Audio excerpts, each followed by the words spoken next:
오늘 이 포럼이 글로벌 에너지 포럼 그래가지고 제가 자료도 영어로 준비하고 오늘 아침 일찍 일어나가지고 영어 연습도 많이 했는데 우리말로 해라래서 사실 좀 허탈한데, 예? 아니 근데 이제 아무래도 우리말로 하는 게 훨씬 편해져. 허탈하다가 영어로 뭔지 아세요? 제가 이거 번역하려고 해도 잘 생각이 안 나더라고. disappointed 이렇게 돼 있던데 역시 우리말로 하는 게 훨씬 편한 것 같습니다. 그래도 제가 영어 표현을 하나 쓰면 last but least라는 표현이 있잖아요.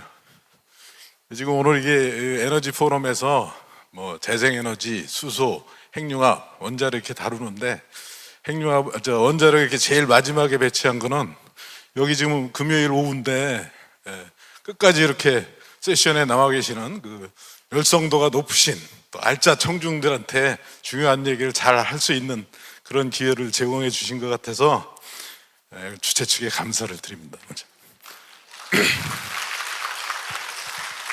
네, 제가 오늘 말씀드릴 내용은 그 원자력이 앞으로 그 기후 변화와 앞으로 급증할 AI 시대의 그 전력 수요를 담당할 아주 핵심 에너지가 될 수 있는데 왜 그런가 그거 하고 그다음에 이제 어떻게 하면 원자력을 적절한 방식으로 확대할 수 있는가 이걸 말씀을 드리려고 합니다. 그래서 먼저는 우리나라의 원자력 현황에 대해서 간략하게 소개를 드리고 원자력을 확대해야 될 이유를 이제 쭉 설명을 드릴 건데 핵심은 그겁니다. 재생 에너지만으로서 탄소 중립을 달성하는 것은 현실적으로 불가능하다. 그거는 재생 에너지를 많이 확대하려면 ESS를 대량으로 설치를 해야 되는데 이제 그거의 고비용성 때문에 그럴 것이다라는 말씀을 이제 아주 핵심적인 메시지로 드리려고 그러고요. 원자력을 확대하는데 앞으로 그냥 대형 원전 위주로 이렇게 확대하는 거는 이제 현실적으로 그것도 불가능하고 앞으로는 이제 여기 영어로 써 있는 선진 원자로 이런 걸 개발을 해야 되는데 이걸 어떻게 어떤 방향으로 개발을 하고 해야 되고 하고 있느냐 그걸 말씀을 드리겠습니다. 우선 이제 우리나라 원전 현황을 보면 우리나라는 여태까지 28개 발전소가 건설되고 운영이 되어 왔습니다. 제일 먼저 운영이 된 거는 고리 1호기 1978년에 가동에 들어갔고 그 다음이 이제 월성 1호기인데요. 이 두 개는 지금 40년 동안 이제 운전을 하고 이제 영구 정지 상태에 있고 26개 발전소가 운영 중인데 총 용량은 26기가와트가 되겠습니다. 지금 이 26개의 발전소는 이제 동해안에 20개가 있고 서해안에 이제 영광에 6개가 이렇게 있습니다. 그리고 지금 4기의 원전이 새로 건설이 되고 있는데 최근에 이제 신한우 3, 4호기가 울진 지역에 건설될 거로 결정이 났죠.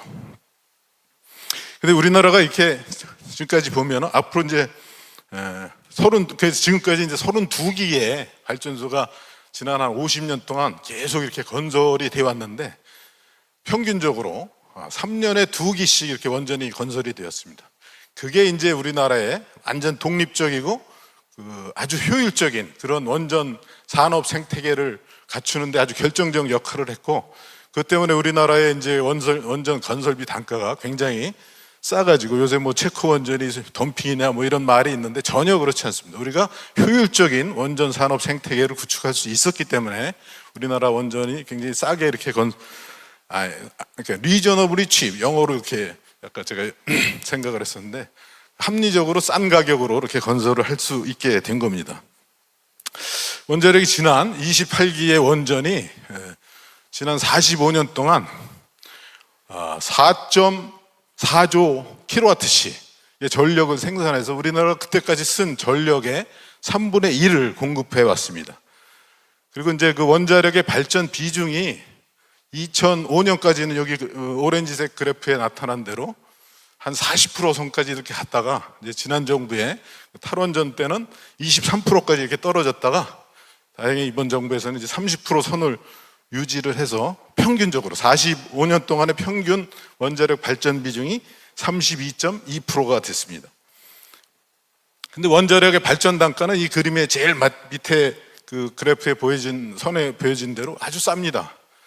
킬로와트당 40원의 선이었다가 지금 한 60원 선 갔다가 50원 선으로 내려왔는데, 이렇게 싸게 됐던 건 아까도 말씀드렸지만 우리나라 원전 건설비가 이제 충분히 합리적으로 싸게 유지될 수 있었고, 또 연료비도 싸게 이렇게 계속 유지가 될 수 있었기 때문에 저렇게 이렇게 쌉니다. 뭐 여기 LNG나 태양광에 비해서 이제 훨씬 싸죠. 근데 이렇게 싼 그 우리나라의 원자력 전기가 우리나라 전기료가 아주 낮게 유지되는데 아주 결정적인 역할을 했고, 그런 싼 전기료가 우리나라가 지난 40년 동안 급속한 그 경제 성장과 산업 발전을 이루는데 아주 핵심이 됐습니다. 원자력이 그 밑에 있었던 거죠. 지금부터 이제 세계적인 이슈로 넘어가겠습니다. 기후 변화죠. 이제 이산화탄소 화석 연료 사용 증가에 의한 이산화탄소 증가가 지구 온난화를 유발하고, 그것이 이제 기후 변화, 기후 위기를 초래한다는 인식이 이제 공식적으로 확인이 돼가지고 세계 137개국이 이제 그 탄소 중립을 선언을 했습니다. 탄소 중립을 달성하려면 재생에너지나 원자력 같은 그 무탄소 에너지원을 대폭 이렇게 확대를 해야 될 필요가 있습니다. 거기다 두 번째로 이제 그 어떤 무탄소 청정 에너지, 청정 전력원의 필요를 더하는 게 최근에 이제 갑자기 늘어난 AI 활용에 따른 전력 사용량 증대입니다. 챗 GPT로 답을 한번 하는데 3W시의 전력이 든다고 합니다. 핸드폰 충전 한번 하는 데는 12W시. 그래서 챗 GPT한테 4번 물어보면 핸드폰 이제 완충하는 전력이 이렇게 소모되는데, 이제 그 이유는 그 챗 GPT가 답변을 하는데 필요한 그런 연산을 하는 데이터 센터에서 GPU가 이제 엄청난 전력을 사용하기 때문에 그렇죠. 그래서 세계 에너지 기구라는 게 있는데 IEA라고, 거기서 이제 그 앞으로 데이터 센터에서 증가될 그 에너지량을 한번 계산을 해본 게 있는데, 2022년에 52.5기가와트 년에서 41기가와트 년, 거의 80%가 4년 만에 늘어가지고 2026년에는 93.6기가와트가 될 거라고 전망을 했습니다.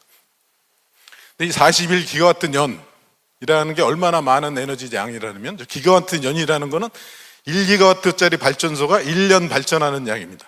원전이 보통 1기가와트거든요. 41개의 원전이 4개 4년 만에 필요하다는 건데, 근데 사실은 이제 원전도 항상 100%로 매일 가동할 수는 없으니까 이용률을 뭐 한 85% 이렇게 본다면 4년 만에 원전이 한 50기 정도가 필요할 정도로 엄청난 그런 그 전력량 수요 증가가 AI 때문에 있을 거다, 그렇게 이제 예측이 됐습니다. 그래서 그 탄소 중립을 달성하기 위해서 이제 무탄소 전력을 확대해야 되는데, 이제 제일 우선적으로 늘릴 수 있는 게 재생에너지죠. 풍력과 태양광 같은 재생에너지인데, 그래서 지난 한 10년 동안 보면은 풍력은 한 3.4배 늘어가지고 전체 세계 용량이 1000기가와트를 넘어섰습니다. 태양광은 더 늘어가지고 10.5배 늘어가지고 지금은 풍력 용량보다 더 많은 1400기가와트가 됐습니다. 사실 우리나라도 지난 한 5, 6년 동안 그 태양광 설비 투자가 아주 왕성하게 돼가지고, 지난 2017년에 그 제8차 전력수급 기본계획이라는 게 세워졌고, 그 6년 뒤에 2023년에 그 태양광 설비 용량 목표량이 있었는데, 실제로 된 거는 그 목표량보다 한 배 이상 돼가지고 올해 이제 태양광 설비 용량은 24기가와트가 되고, 전체 우리나라 전력 생산량의 한 5% 정도를 이렇게 차지할 정도로 우리나라에서도 이 태양광이 많이 늘어났습니다.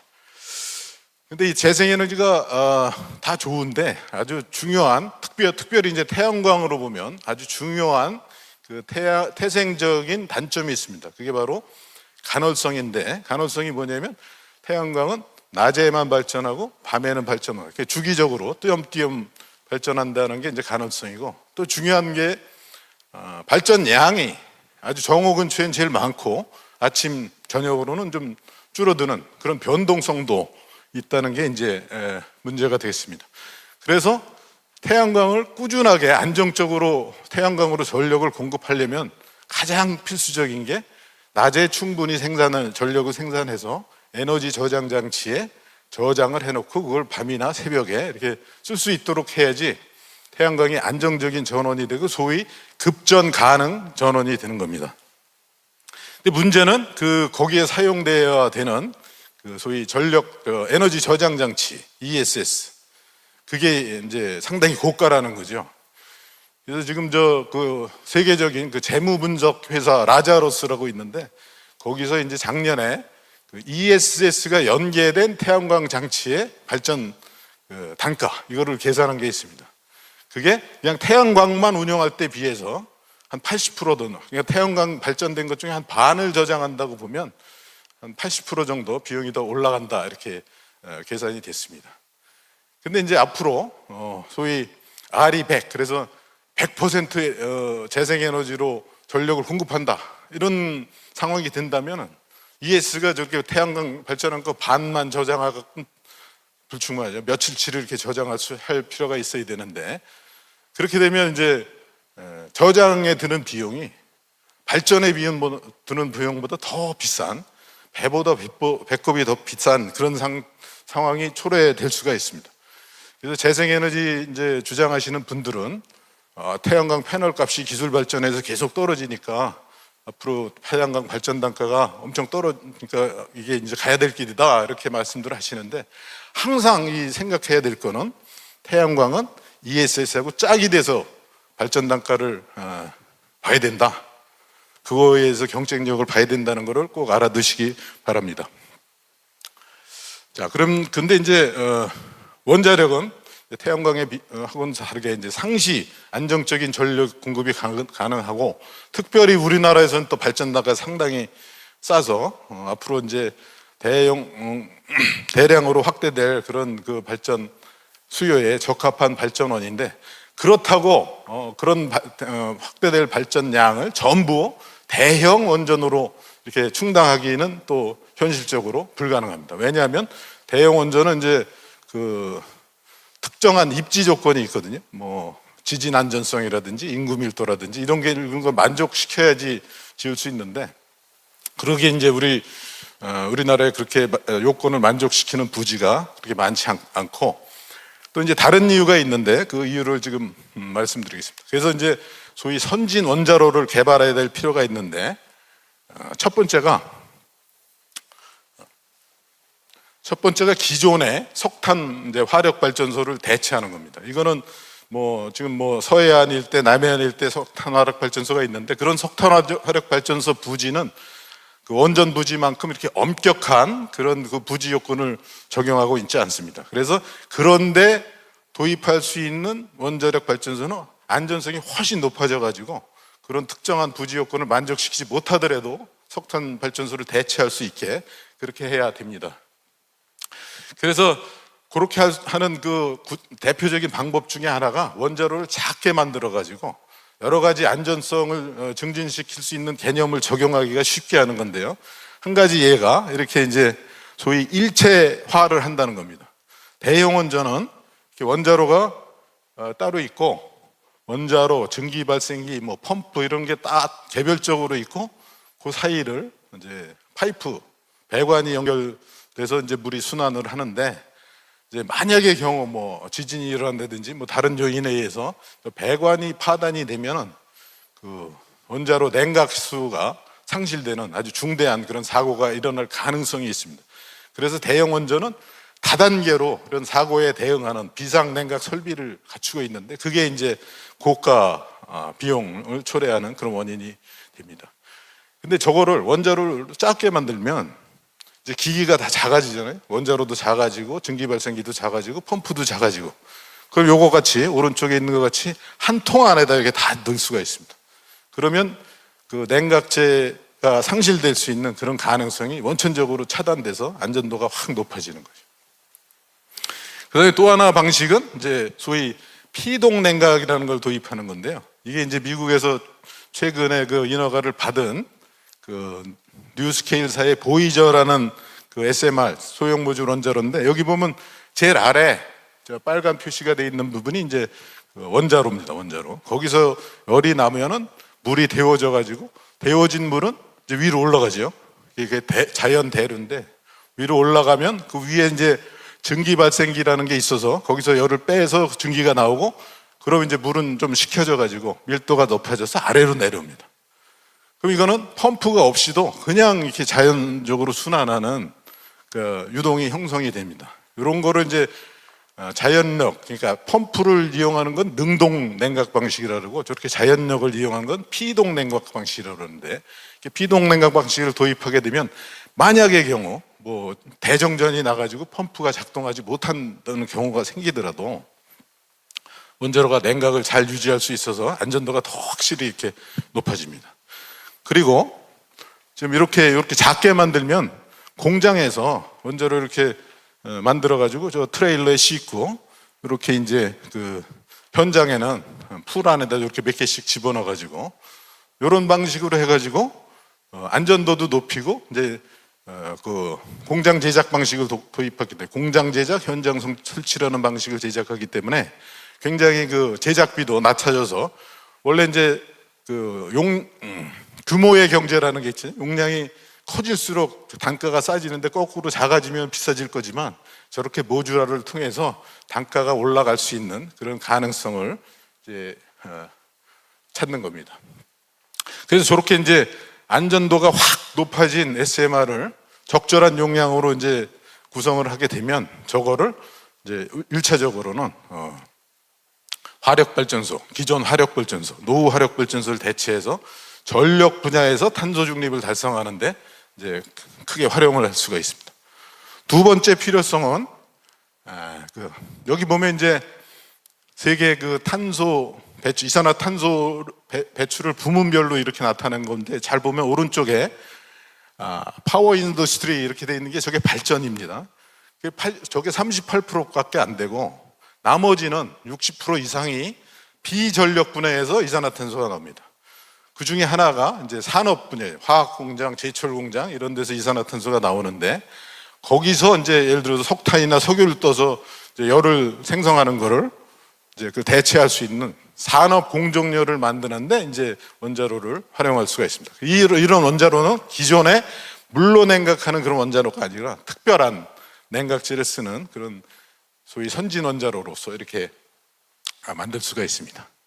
그 대표적인 게 이제 헬륨이라는 헬륨가스는 900도 이상으로 가열해도 문제가 없고 또 이제 액체 금속 중에 나트륨이라는 액체 금속을 쓰면 뭐 400도 이상 이렇게 올릴 수가 있습니다. 그래서 산업 공정열을 공급하기 위한 원자로로서 저런 물을 쓰지 않는 비순행각 SMR을 개발을 할 필요가 있습니다. 저렇게 산업 공정열을 생산하면 이거는 또 이제 수소를 생산하는데도 이렇게 잘 활용을 할 수가 있습니다. 근데 수소는 뭐 저게 열로도 만들 수 있지만 이제 기본적으로는 전기 분해로 이렇게 만듭니다. 여기 보면 이제 수소가 필요한 분야가 여기 보면 그 트랜스포테이션 보면 여기도 한 20% 되잖아요. 트랜스포테이션이 이제 뭐 승용차, 그다음에 트럭 이런 것들에서 그 이산화탄소가 발생이 많이 되는데 거기서 이제 수소 연료 전지를 써서 그 동력을 대체하면은 또 저런 분야에서 무탄소를 달성할 수 있는데 그러려면 이제 수소를 경제적으로 이렇게 잘 생산을 해야 됩니다. 그 대표적인 방법이 이제 전기 분해하는 방법이죠. 예. 근데 전기 분해를 할 때 이제 사실 전기 분해 장치가 사실은 싸지 않습니다. 고가입니다. 근데 이제 재생에너지를 또 주창하시는 분들은 재생에너지 전기 쌀 때 그거 써가지고 전기 분해하면은 싸게 수소 만들 수 있지 않느냐 그러는데 비싼 거를 갖다가 띄엄띄엄 이렇게 쓰면은 이용률이 낮아져 갖고 그 생산 단가에 미치는 설비 원가의 비중이 높아져서 생산 단가가 높아집니다. 그리고 전기 분해 장치가 이렇게 또 띄엄띄엄 하는 것보다 꾸준히 이렇게 일정한 율로 수소를 만들 수 있게 하는 게 좋은데 사실은 그렇게 하려고 지금은 이제 재생에너지 전기를 ESS에서 먼저 저장을 했다가 그걸로 쭉 뽑아서 일정하게 이렇게 만드는 방식을 체크하고 있습니다. 그러면 이제 거기 ESS에 들어가는 그 추가 비용이 수소 생산 단가를 이제 높이는 그런 문제가 있는 거죠. 반면에 원자력은 이제 상시 전력 공급이 가능하고 또 아까 말씀드린 대로 이 전력 단가가 쌉니다. 그래서 지금 이게 계산해 보면 재생에너지로 만드는 수소 만드는 것보다 최소한 반 이상으로 싸게 이렇게 만들 수 있는데, 특별히 원자력은 이제 그 더 좋은 방식의 그 전기분해에 쓸 수가 있는데, 보통 전기분해는 그냥 물 한 70, 80도의 물을 전기분해하는 방식인데, 증기를 700도, 800도의 증기를 만들어서 전기분해를 하는 방식이 있습니다. 그걸 고온 증기 수전해라고 그러는데, 일단 물 분자에서 수소를 떼어내려면 에너지가 필요한데 기본적으로 전기 에너지를 줘서 지금은 만드는데, 그거를 일부를 열 에너지를 주게 되면 필요한 전기 에너지가 적어져 가지고 그 전기 분해 효율이 높아집니다. 근데 원자력은 기본적으로 열을 생산하니까 그 열로서 그 고온 증기를 만들어서 더 높은 효율로 수소를 생산하는 게 가능합니다. 그래서 이 원자력 수소는 앞으로 기술 개발이 더 이루어질 고온 증기 수전에 적용하기가 적합합니다. 그래서 지금 이제 그 선진 원자로의 필요성에 대해서 말씀을 드렸는데, 저희 원자력 연구원에서 지금 선진 원자로를 이제 크게 두 가지 종류로 대분을 해서 개발을 하고 있습니다. 하나가 이제 그 물로 냉각하는 전통적인 방식의 수냉각 원자로, 그다음에 이제 물이 아닌 아까 말씀드린 헬륨, 소듐, 그다음에 하나가 더 있는데 용융염으로 이렇게 냉각하는 그런 원자로를 이렇게 개발해서 총 5개의 방식의 원자로를 개발을 하고 있는데, 하나씩 이렇게 설명을 드리겠습니다. 스마트라는 일체형 원자로가 있습니다. 아까 보여드린 예로 보여드린 게 증기발생기 원자로, 그다음에 펌프가 다 한 통 안에 들어가가지고 물이 새 가능성이 원천적으로 차단된 이런 원자로를 사실은 저희가 1997년부터 개발을 시작해서 2012년에 소위 표준 설계 인가라는 걸 받았습니다. 근데 이건 상당히 초기에 개발이 된 거라, 이제 저기에는 아까 제가 말씀드린 능동 시스템, 능동으로 전기를 넣어야지 이렇게 안전계통이 작동되는 게 상당히 있었고, 그 다음에 이제 그 단가도, 발전 단가도 조금 높았습니다. 그래서 요거를 이제 조금 개선하려고 이제 소위 피동형 냉각 시스템을 더 추가한 스마트 100이라는 그런 개량형 SMR을 이제 또 사우디아라비아하고 이제 공동 프로젝트로 이렇게 개발을 했습니다. 이 이제 용도는 사우디아라비아 반도에 이제 여러 항구 도시가 있는데, 그 항구 도시가 이제 중앙 전력망으로 연결되기가 어려워서 소규모 전력망이 있는데, 거기 이제 전력을 공급하고 또 이제 바닷물을 끓여서 담수를 만드는 그 용도로 사우디아라비아에 이제 적용을 하려고 사우디아라비아하고 공동 프로젝트로 이거를 이제 개발을 해서요.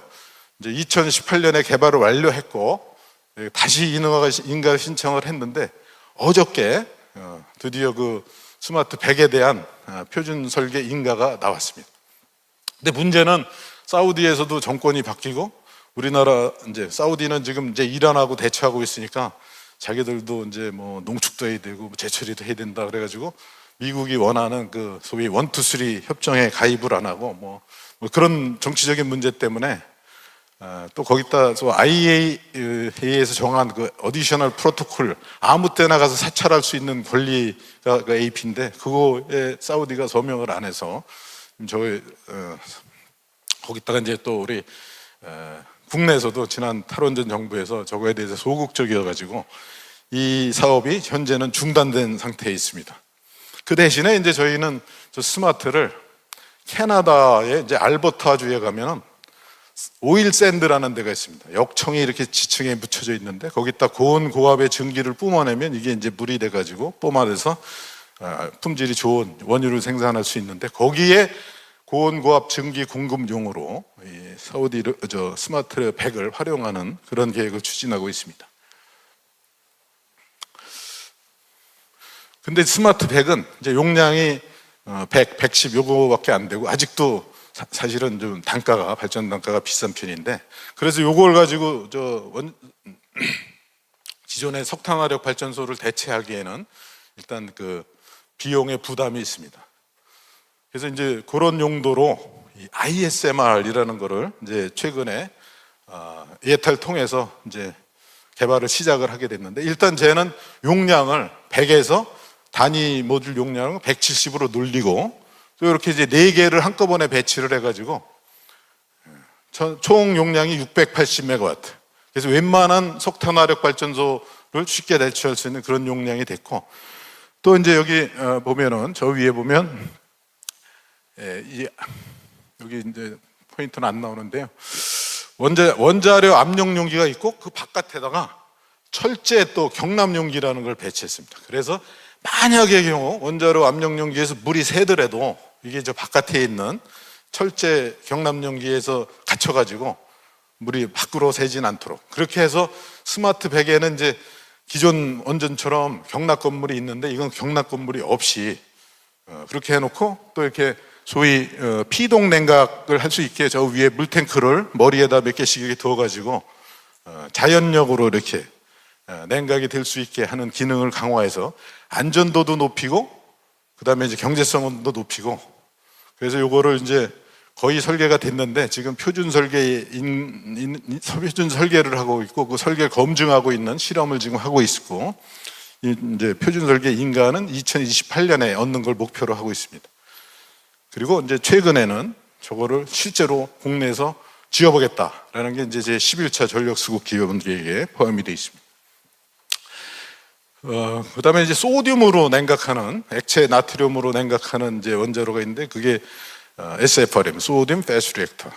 여기 패스트라는 게 들어가는데, 저거는 보통 원자로에서는 연료가 그냥 타서 없어지는데, 이 패스트 리액터에서는 연료가 타면서 증식이 되는 그런 기능이 있습니다. 아주 좋은 성능인데, 그래서 오래 태울 수가 있습니다. 그렇고 또 이제 소듐을 쓰기 때문에 높은 온도를 공급할 수 있고, 이런 장점이 있어서 저희가 이제 소위 제4세대 원자로로서 PGFSR, Prototype Generation 4 SFR이라는 걸 한 20년 동안 이렇게 개발을 해오고 있었는데, 이것도 이제 지난 정부의 그 영향을 받아서 개발이 중단됐던 게, 이제 아까 오늘 저 행정합에서도 많이 말씀들을 하셨는데, 소위 민간 합작 프로젝트로 이제 민간이 돈의 일부를 개발비의 일부를 대서 연구 개발을 시작하는 걸로 이제 그 패러다임을 바꿔서 이제 다시 개발을 시작하게 됐습니다. 특별히 여기 현대건설이 지금 소듐 패스트 리액터에 큰 관심을 갖고 있습니다. 현대건설은 이제 기존에는 뭐 중동이나 이런 데 해외 건설을 통해서 그 매출과 이익을 얻었는데, 이제 앞으로는 그 경쟁력이 없어졌죠. 그래서 독자 브랜드의 원자로를 가지고 세계 시장에 진출하겠다라는 큰 뜻을 가지고 이 SFR 개발에 저희 연구원하고 동참을 하기로 했습니다. 그 다음에 이제 그 고온 가스로, 헬륨으로 냉각하는 고온 가스로인데, 이거는 고온으로 열을 제공할 수 있어서, 처음에는 이게 저희도 한 15년 정도 연구를 했었는데, 처음 목적은 수소 생산하는 게 목적이었는데, 지금은 이거를 수소보다는 산업 공정열을 공급하는데, 그래서 뭐 여수 화학단지나 포항제철이나 이런 데 열을 공급하는 용도로서 이렇게 개발을 하고 있습니다. 그래야만 비전력 분야에서도 이제 무탄소를 달성할 수가 있거든요. 근데 이것도 이제 민관 합작 프로젝트로, 이건 올해부터 시작이 됐는데, 포스코 ENC, 여기 보면 뭐 SK 화학 뭐 이런 데서 관심을 갖고 이제 투자를 하기로 했습니다. 투자를 하고 있습니다. 이 PPP, 여긴 똑같은 겁니다. Public Private Partnership. 이게 사실은 과기정통부에서 이제 상당히 세게 드라이브를 하고 있는 겁니다. 근데 이게 좋은 거는, 과거에는 이제 정부 주도로 이렇게 연구를 하다 보면 아무래도 그 집중도나 긴장감 이런 게 좀 떨어질 수가 있는데, 기업이 같이 가게 되면, 기업은 돈을 투자했으면 본전을 뽑아야 될 거 아니에요. 그래서 계속 쪼고를 트니까 좀 더 긴장돼서 소위 실무화가 될 수 있는 그런 연구 결과가 더 나올 가능성이 높다, 이렇게 봅니다. 그다음에 이제 마지막으로 이제 용융염 원자로라는 게 있는데요. 용융염이라는 건 보통은 이제 연료하고 냉각제가 분리가 되어 있습니다. 핵연료 봉 안에 연료가 들어가 있고 그 바깥에 이제 냉각제가 흐르는데, 이 용융염이라는 건 염인데, 소금과 같은 염인데 물에 탄 염이 아니고 가열을 해서 녹인 액체 연료입니다. 거기다가 우라늄, 플루토늄 이런 거 핵연료를 섞어가지고 그러니까 연료하고 이제 냉각제가 일체가 된 그런 원자로니까 일단 구조가 단순하고 작게 만들 수가 있습니다. 그래서 이런 거는 이제 선박 추진용으로 적합합니다. 그래서 여기도 이것도 민간 합작이 시작이 됐는데 여기는 이제 삼성중공업이라든지 이런 해운 회사들이 지금 들어와 있습니다. 근데 이제 이거는 뭐 좋긴 좋은데 이게 좋은 특성이 뭐냐면 만약의 경우 그 용융염 연료가 들어간 용융염이 이제 원자로 밖으로 유출이 되더라도 바로 굳어버리면 거기서 이제 다른 데로 이전을 못할 거 아니에요. 그래서 그 안전성이 높다는 그런 장점이 있는데 문제는 이제 그 용융염이라는 게 부식을 잘 일으킵니다. 그래서 그 부식 저항성이 있는 그런 구조제를 개발을 하든지 뭐 적절히 코팅을 잘하든지 이런 기술을 개발해야 되는 난제가 있지만 이제 이런 단순하고 소규모의 그 안전성 또 이것 때문에 열심히 이제 개발을 시작을 하고 있습니다. 이제 결론을 말씀을 드리면 아까도 말씀드린 대로 재생에너지 100%로 탄소 중립을 달성시키는 것은 그 ESS에 들어가는 고비용성 때문에 현실적으로 불가능하다. 그래서 당연히 재생에너지도 확대를 해야 되지만 원자력도 같이 이제 이렇게 확대를 해야 된다는 거고요. 원자력은 뭐 장점이 이런 청정 에너지, 무탄소 에너지를 저비용으로 또 안정적으로 이렇게 공급할 수 있는 장점이 있어서 사실은 최근에 마이크로소프트나 뭐 아마존 같은 빅테크 회사들이 원자력 발전소 전기를 이렇게 이미 구입하려고 그런 계획을 펼치고 있죠. 그리고 최근의 뉴스는 그 TMI 1호기 사고가 났던 TMI 2호기 옆에서 아무 문제 없이 지난 40여 년 동안 가동을 하다가 셰일가스 때문에 경쟁력을 잃어서 중단을 시켰던 그 TMI 1호기를 다시 이제 재가동을 시켜서 마이크로소프트한테 데이터 센터 가동에 필요한 전기를 파는 그런 계획이 이제 추진이 되고 있습니다. 그리고 저희 연구원에서는 여기 말씀드린 대로 순행각 원자로 2개, 그다음에 비순행각 원자로 3개를 각각 다른 용도로 이렇게 열심히 개발을 하면서 앞으로 다가올 탄소 중립 시대에 또 AI가 폭증할 그런 시대에 저희가 선제적으로 이렇게 준비를 하고 있다고 말씀드리면서 제 말씀을 마치겠습니다. 감사합니다.